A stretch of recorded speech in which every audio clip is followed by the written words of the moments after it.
Hi, I'm Francey Hakes, and thank you for joining me again in the fight against child exploitation. I am so honored to have a very special guest today, Ms. Chong Kim. Ms. Kim is here in Cobb County speaking to us about sex trafficking and the dangers of sex trafficking and what she experienced as a victim of sex trafficking herself, how she survived it, has overcome it, and how she has positive messages for the rest of us that we can learn from to aid those who are victims of child sex trafficking. So Chong Kim, thank you so much for joining me. Thank you for having me.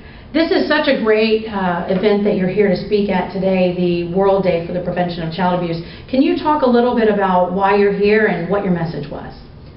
I was here to speak, to share my story, and also to educate the first responders as well as the advocates and anybody else, even law enforcement, of what to look for, the signs, and things like that.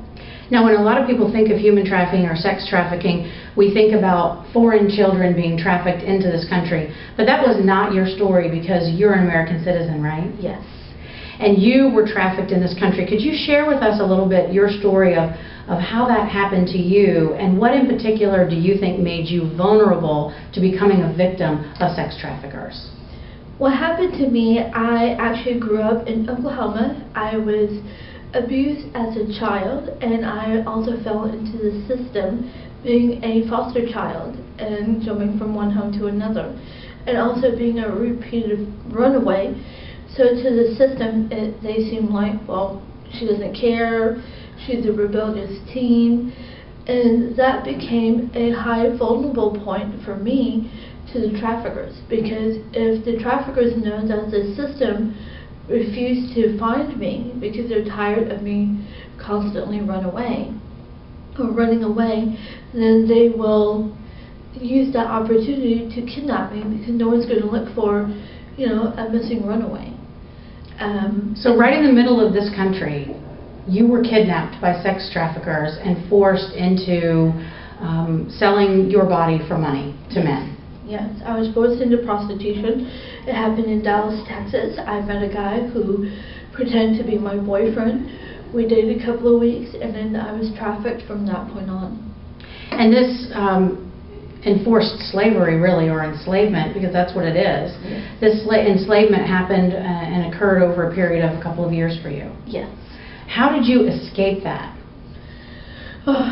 It's a little bit of series. I actually ranked up to be a madam to get out of the day-to-day abuse, but at the same time, I felt it was my only way to get out, because when you're below a madam status, they actually keep you either in an abandoned warehouse or abandoned house, and you're constantly watched 24 hours a day. If you do not comply, not only will you be threatened, but they'll threaten your family, they'll threaten the girl that you're close to in that facility. But when you rank up, you're not being constantly watched. So you felt like in order to make your escape or to get anywhere close to where you could get out, you had to, in effect, advance in the organization. Yes. Move up. Yes.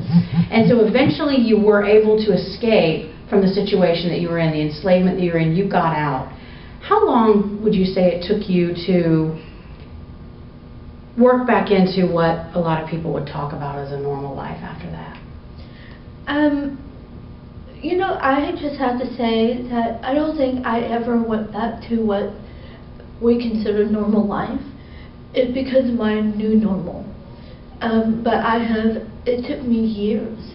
It took me years, and I think the healing process is very different to each individual survivor. So, in listening to you speak earlier, some lessons I took from your presentation were that vulnerable children are especially vulnerable to being sex trafficked, especially children who are in and out of the foster care system. Yes. And that in order to keep these girls and young women compliant while they're being sex trafficked, there's oftentimes violence, there's drugs, they're addicted, there's alcohol, there's all kinds of abuse, and that it's very difficult to escape the traffickers because they understand manipulation. Yes. What message do you have for those in this community here in Cobb County where SafePath's Child Advocacy Center is hosting our talk today and part of the conference? What is your message to those who want to understand how they can fight against trafficking? What do they need to be looking out for, and how can they help?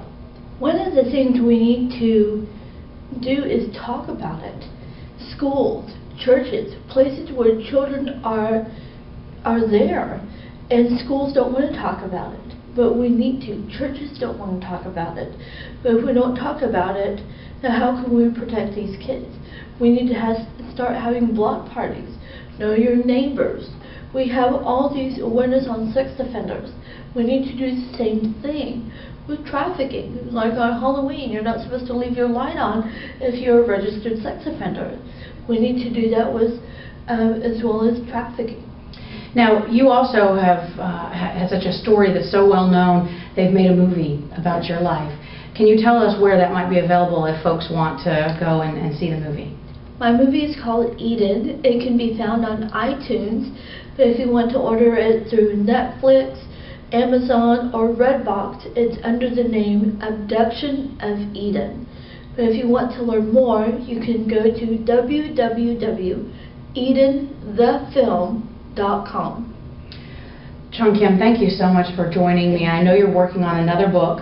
We look forward to seeing that come out, and we look forward to the movie. And thank you again for being here, being with me, and talking to people here in Cobb County on World Day to Prevent Child Abuse. Thank you so much.